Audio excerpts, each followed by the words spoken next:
Bonjour à tous, aujourd'hui nous allons parler de The Witch, un film de Robert Eggers, avec dans les rôles principaux Anya Taylor-Joy, Ralph Ineson, Kate Dickie ou encore Harvey Scrimshaw. L'histoire se situe en 1630 en Nouvelle-Angleterre, où toute une famille est exilée d'un village. Ils vont mener à la lisière de la forêt dans une ferme une vie très pauvre. Tout va se dérouler plus ou moins pour le mieux malgré leur pauvreté et la famine qui les guette, jusqu'au moment où leur nouveau-né se fait enlever dans des conditions mystérieuses.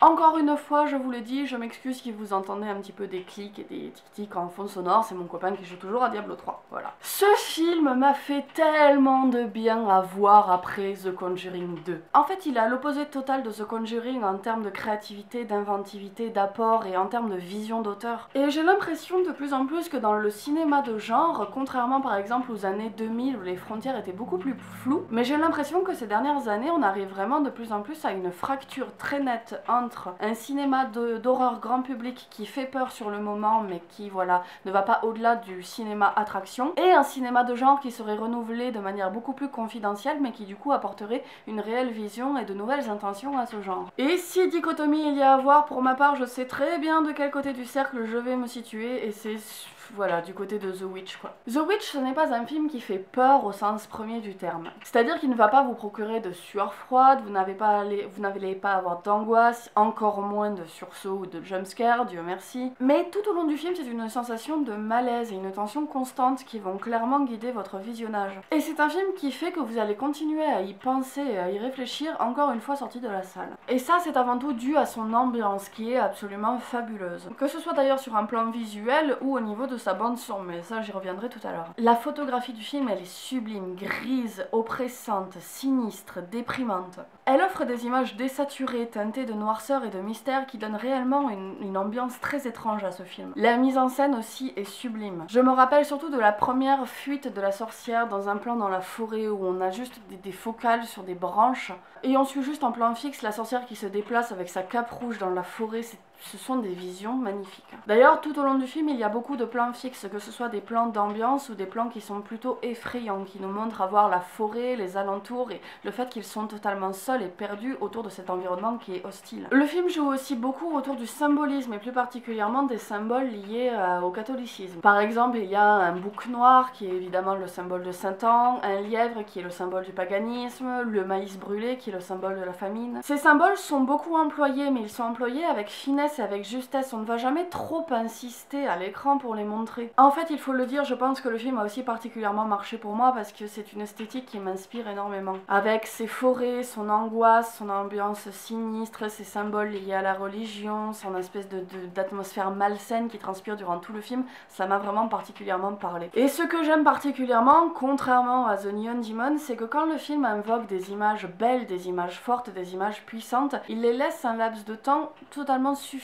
à l'écran. Il ne va pas insister et se complaire dans le fait de montrer de belles images pour montrer de belles images. Certaines scènes par exemple durent parfois 2 secondes malgré leur beauté. En fait, le réalisateur de ce film a vraiment compris que le montage a un sens, que ce soit au niveau de sa narration ou au niveau de son propos, et que créer de belles images peut parfois mener à juste les laisser quelques secondes pour créer un impact encore plus grand sur le spectateur. Mais le travail le plus remarquable, c'est celui de la bande son. La forêt par exemple est constamment personnifiée parce qu'à chaque fois qu'elle apparaît à l'écran, on a en fond sonore des chœurs de femmes qui sont très effrayants, dissonants, parce qu'on nous montre vraiment que c'est là où les sorcières vivent, que c'est un lieu qui est intrigant, étrange. La musique de manière générale, elle est très peu présente, discrète, et en fait elle semble liée uniquement à l'apparition des phénomènes étranges, elle semble complètement liée aux sorcières. Les autres scènes par exemple de tristesse, de réflexion ou encore de colère ne sont jamais montrées avec de la musique en fond sonore. Ce qui fait que même par moments on se demande si la musique n'est pas intradiégétique et directement liée à l'apparition des sorcières, comme si elle faisait un bruit au moment de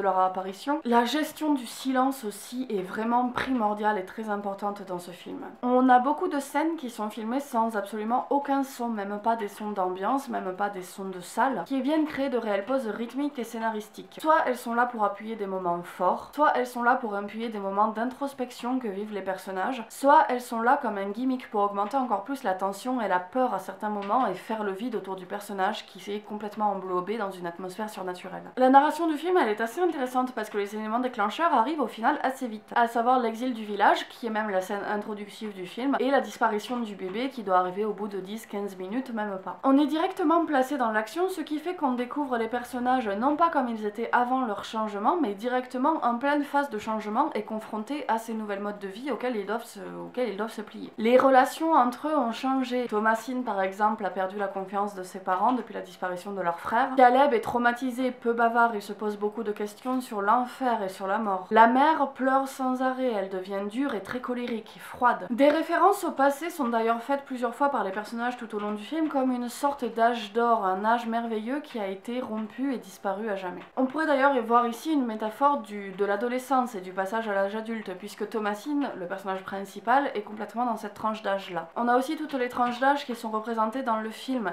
et on voit que les enfants sont complètement dans l'innocence, dans le jeu et que les parents eux sont durs, sont dans la tristesse, dans la rigueur. Et Thomasine elle semble perdue entre les deux feux. D'aucuns y ont vu aussi un film féministe parce que les sorcières ont souvent dans l'histoire été brûlées ou accusées à tort de sorcellerie juste parce que c'était des femmes qui voulaient un petit peu être indépendantes et s'émanciper des dogmes et des dictats imposés à leur sexe. Et c'est vrai que quand on y réfléchit bien, tous les malheurs de la famille sont provoqués par le père qui, un, prend la mauvaise décision de se faire exiler et deux, durant tout le film, il ment et il cache des choses à sa famille. Il fait même accuser sa fille à tort pour quelque chose qu'il a commis lui. Pour autant, je ne trouve pas que la place de la mère soit idéalisée. Je trouve qu'elle est aussi montrée avec beaucoup de tort, notamment le fait qu'elle traite Thomasine très mal et qu'elle se détache progressivement de ses enfants. Et là, je vais entrer dans une petite zone spoiler, donc je le dis, spoil, voilà. À la fin du film, dans laquelle Thomasine devient donc une sorcière, cette femme pourrait montrer effectivement sa volonté de devenir une femme indépendante et qui s'est libérée du joug de sa famille. Mais l'image dépeinte des sorcières durant tout ce film, pour autant, elle n'est jamais réellement positive. Au contraire, elles sont montrées comme des femmes viles qui se baignent dans du sang de bébé. Donc je ne sais pas si le prisme du féminisme est réellement la bonne lecture à adopter pour ce film, mais c'est vrai qu'on peut y voir ça. Du spoil. Par contre, et là-dessus je pense qu'il est assez dur de s'y tromper, le film critique ouvertement non pas la religion, mais les dogmes affiblés à la religion. Lors des prières et des confessions, par exemple, Thomasine est filmée en gros plan avec un regard effrayé. D'ailleurs, c'est le même regard qu'elle a au début du film lorsque son père se fait exiler. Les dogmes et les obligations auxquelles se plie la famille rajoutent de la pesanteur, de la lourdeur à cette ambiance qui est déjà très lourde et froide. En fait, c'est presque comme si les dogmes religieux étaient plus effrayants par moments que la sorcière elle-même. La joie et le bonheur ne sont vraiment pas au centre de leurs préoccupations, car eux, ce qu'ils veulent, c'est gagner leur place au paradis. Ce sont des pécheurs nés dans le mal et du coup, ils doivent, par leur souffrance sur terre, gagner leur place au paradis. Et cette pression constante, le fait d'avoir toujours au-dessus d'eux une conscience plus lourde qui leur pèse sur les épaules, se ressent vraiment dans le film par cette lourdeur de rituels, de rites, de dogmes qui les enferme et les oppresse et qui sur nous spectateurs nous fait la même impression. Et le film nous présente tout ça en nous disant au final tout ça pourquoi? Pour que le père mente et vole, pour que la mère soit jalouse et colérique, pour que le petit frère soit forcé à mentir par ses parents et qu'il ait en plus des envies incestueuses envers sa sœur, et pour que les petits soient moqueurs, méchants et qu'en plus ils refusent de faire les tâches ménagères. Colère, luxure, avarice, orgueil, est-ce que ça fait pas un petit peu beaucoup au niveau des péchés capitaux pour une seule famille aussi croyante? En fait, ce film montre l'hypocrisie qu'il y a de se cacher derrière des rituels et des dogmes